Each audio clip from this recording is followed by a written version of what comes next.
light fades, standing at the base of the stairs,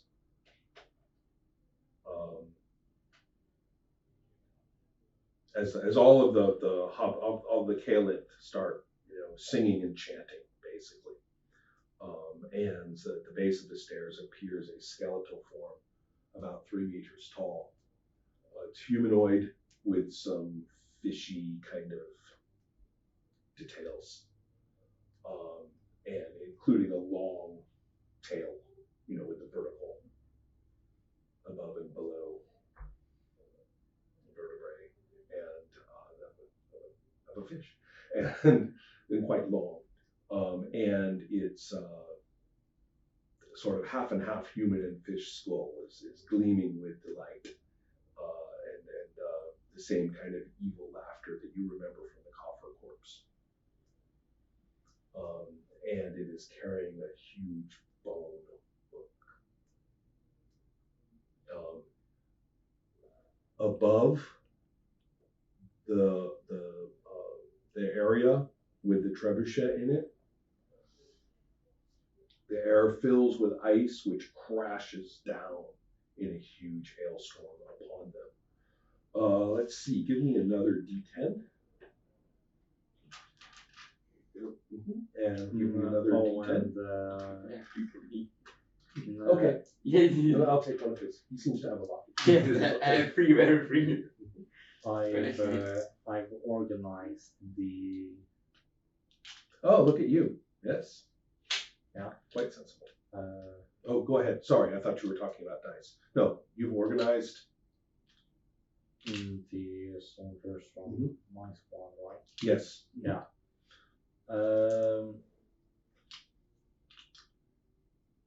How close am I to the skeleton?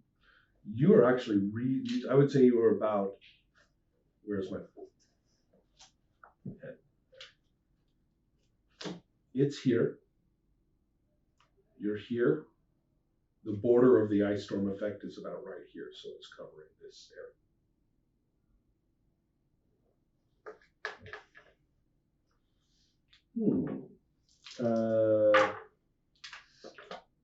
16 points.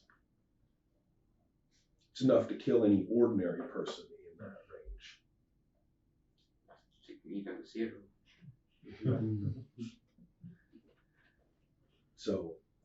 So yes, the ice storm effect is horrific and destructive, and the trebuchet is destroyed as well. Can I see the spell list? Yes. Also, I would like to remind you of something that you may have forgotten about. You have a little bead necklace, do you not? Oh yeah, but I don't know what the beads do. Yes, you do. Once you're a cleric and you put it on, then you do know. Wow. Do tell, he says. One of them is the atonement effect oh, sorry. Hold on. I'm thinking of too many things at once. You're going to need that too. Am I? Well, people need that. That's a needed thing. Spells, first level. Yeah. One of the beads is the effect that Olver used on the body of the coffer corpse to atone for the evil that they did that when they were not under their own control, when they were not of sound mind. And so you have a bead that does that. It doesn't get used up. You also have a bead that will increase any spell you cast by 4 levels. So you would be operating as a 6th level cleric, but it has to be a spell that you already know. So, and not all spells are affected by your level, but some of them are. So you'd have to read the description. That may or may not be relevant to you at the moment, depending on the spells you have available. So just to take an example,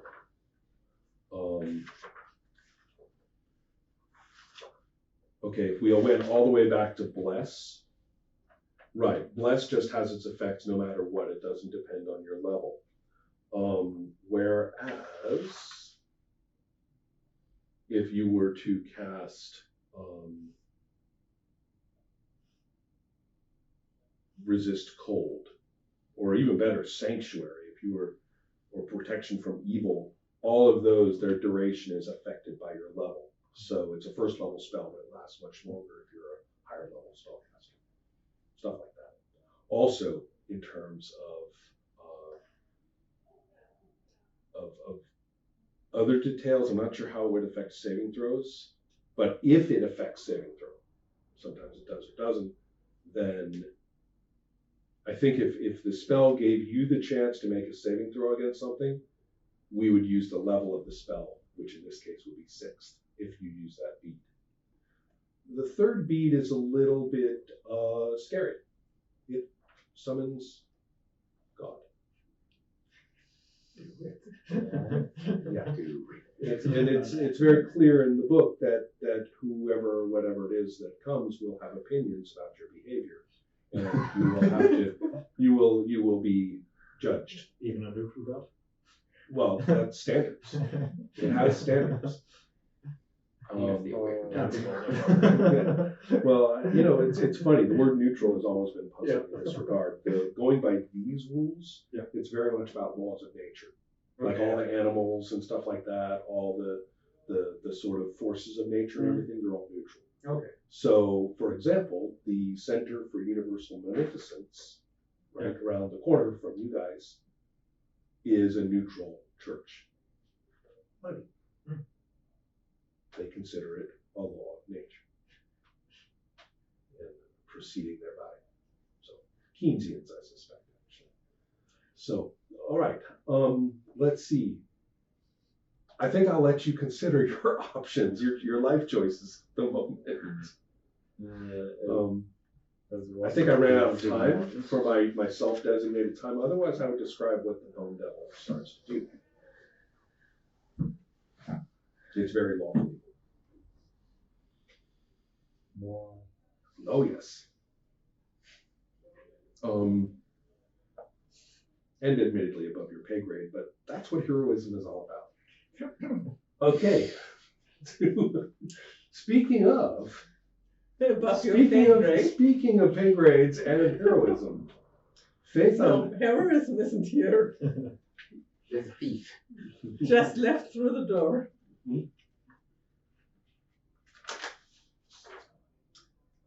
Check out the 3rd floor. Somebody made a business proposal to me. Yes, So I'm Faith still here. quickly on the way up only has a few moments to quickly brief you on the circumstances, which is that you are just one of the maids. She forgets who's who. So you're just one of the maids, but you are also to keep an eye on if you can.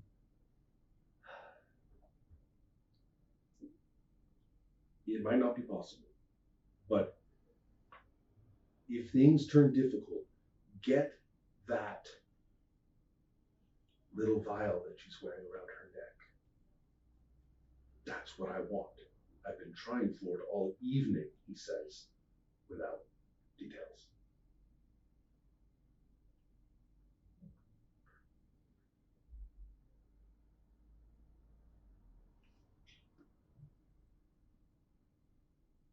Yes. All right, so proceeding up into that messy bedroom. And there is a tall, statuesque woman standing near the head of the bed who looks impatient. She's listening to Bielaby, who is telling her a confused story of how people somehow got in here, and she tried her best to stop them, but they were so scary, and I think they ran away, but I think the snakes got them, and oh no, giving a somewhat confused speech of this kind. She is wearing a man's shirt.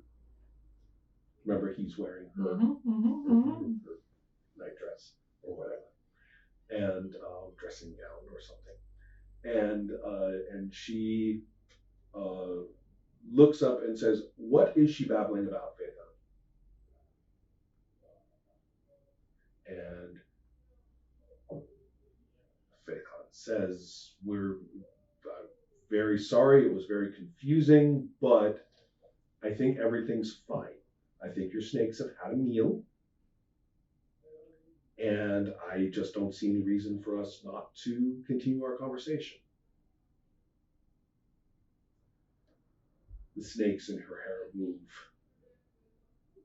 For the first time, you can see them, twisting, actually looking about. She steps forward. Oh wait, you can't see because you have the hood on. No. Right. But you hear hisses I do. behind her words. And she says, "Phaethon, I grow weary of these little games of yours. You have your place. The black mist prospers, as it always has. And you are complicating everything. I appreciate your visits. They are not without their positive side. But I strongly suspect that whatever has happened tonight is due to your little ideas. It seems to have gone wrong for you. Well, let me tell you something. It will always go wrong for you, Phaethon.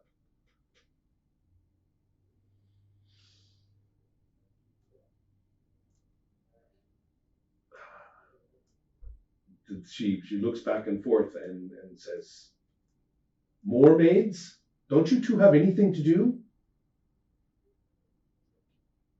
There must be a mess downstairs. Clean." "Yes, mistress, yes, mistress, yes, mistress," says Beelaby, who, by the way, had I checked, she had the presence of mind to put her mask on before she ran up there. She almost forgot. Okay. She sort of stopped at the head of the stairs, like, shit. So, but she's, saying, "Yes, ma'am, yes, ma'am." And as she passes you, she gives you a serious bill. I'm actually, I'm not immediately following her. I'm going to have the guts to ask her, "Is there anything you need here, ma'am?"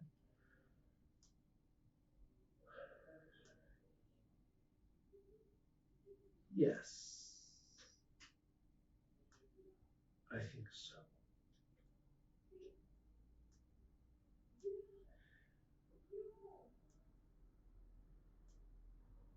Roll initiative.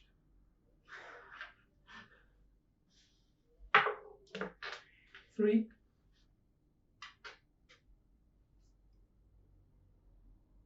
I rolled a 2.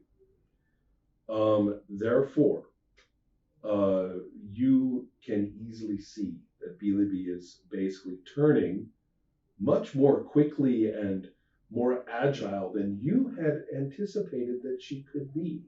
You haven't been able to see her, right? Most of this has been. But you remember she's right next to you? She turns going into a squat, and from her posture, just by touching her, she's going into a spring back toward him. She's going to leap toward the Medusa. She apparently was putting on an act and is now going to strike at her in some way. You get to go first, though.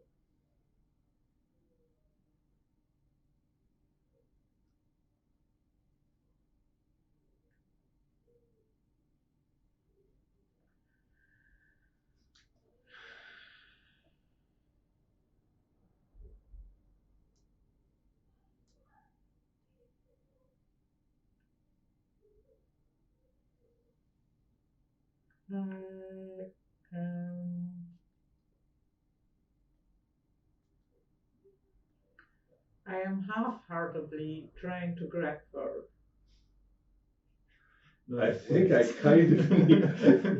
I'm kind of putting up an act too. I want to stay yes, okay, here. I that's what I don't want want to to do. hinder her. I see. But I don't want to stand there like dumb. Right.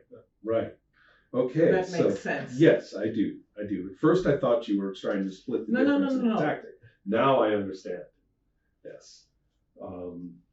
So let's just go to our pages As long as here. it looks like Willoughby has success, I'm going to play along and not actively hinder her, but I'll just put up a show. Mhm.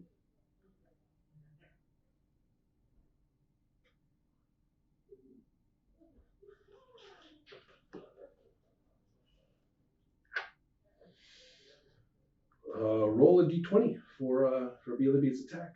Let's see how she does. A 6. Unfortunately, this is going to be one of those jump into the grab kind of situation, you know, throat, arm, defensive grab. And actually, you know what? I do want to roll for surprise. I take that back. Okay. Roll it. Let's roll. Wait, no, it's You Udom. I'm rolling for the Medusa. Mhm. That was wrong for me not to do that, and I got a 1. That was a free attack. So that means she has no defense. Now she missed. Let's double check on surprise because I want to make sure if it's not. I don't think it's an automatic hit.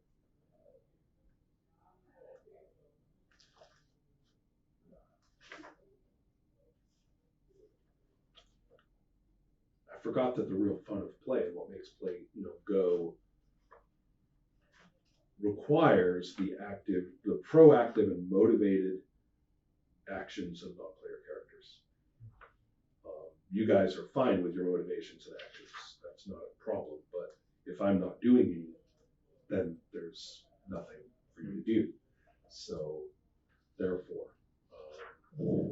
I took a look back at all my non-player characters and said, oh, that's what they're doing.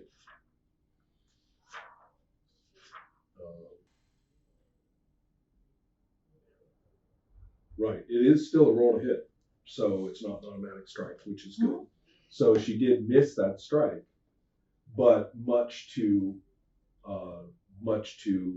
Lady Devon's shock, and can only be described as took her completely by surprise, and she is now stumbling around. Remember, messy bedclothes, another set of messy bedclothes.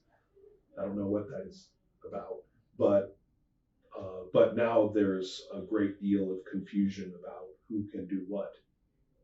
And it is now time for real initiative. It's a little tricky. I don't know whose side who is on. We don't really have sides. I knew. Right. So I'm going to roll off that combat as its own thing, and you get to place yourself in it. I think is best to do. So roll a d6. 3. Okay. Sadly, Lady Devizad gets the first strike, and it's as they are grappling at each other, and Willoughby is stabbing, with a knife, which incidentally is making a sort of screechy noise as it descends. I mean, maybe it's a little too Hitchcock, but it, the knife is making kind of a screechy noise in the air. It's not a normal knife, and so. Let's see how Lady Devizad does against her. With a 19. Oh, this assassin is having a really, really, really bad day.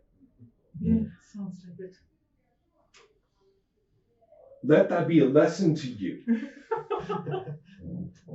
That some days it's going to go like this. I would target the main populace. And so it's a question of saving against poison.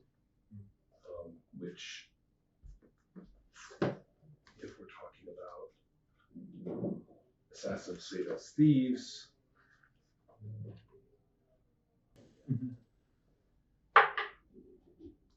Even worse. even worse.